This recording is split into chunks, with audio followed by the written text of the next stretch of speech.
Storytelling is a severely underrated skill, and being able to translate that across finance, sales, leadership, being able to kind of talk those different languages, and you're talking to your systems folks, it can be a very different conversation if you're talking about specific comp elements and what they recognize versus what sales leadership or finance recognizes, and being able to translate that and also tell a story at the same time. The other part that feeds into that is that data-driven mindset. And again, having the opportunity to have access to a gold mine of data, where you sit in this seat, whether it's on the admin or strategy side, and learn to pull those insights out and also push away the noise, because there will be a lot of that. If the reps aren't making noise, you're doing something wrong. If you're in an admin role and you're interested in the strategy piece, I think one piece, like Justin called out, right, getting involved in the data and understanding kind of what the implications of the plans you're administering on a day-to-day basis.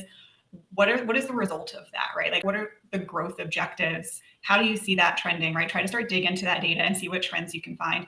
Additionally, just expressing that interest, right, to your leadership team, that's a space you're interested in. Hopefully, and usually your leadership team is involved in those strategy conversations, right, around kind of what are the goals of the business?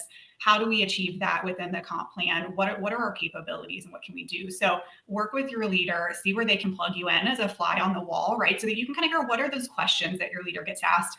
Offer up if you have bandwidth to be a part of some of the projects. Typically, there are projects ongoing to test different theories or see how we can better support the growth objectives of the business.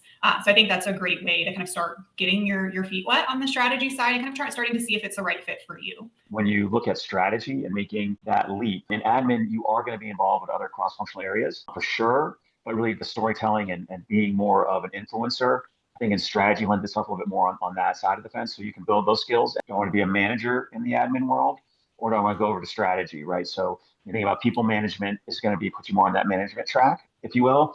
And some is transferable. Managing, even they may not roll into you, but that storytelling and influencing is a form of management as well. So I think, like anything else, when we're mentoring people, what makes you happy? What are you good at, right? And try to align those things and then begin to pick and choose your paths. Because if you're going to do just admin, there are good jobs out there, but there will be a ceiling at some level. So I think just realize that, as you think about, should I go broader? Should I not? Those kinds of things.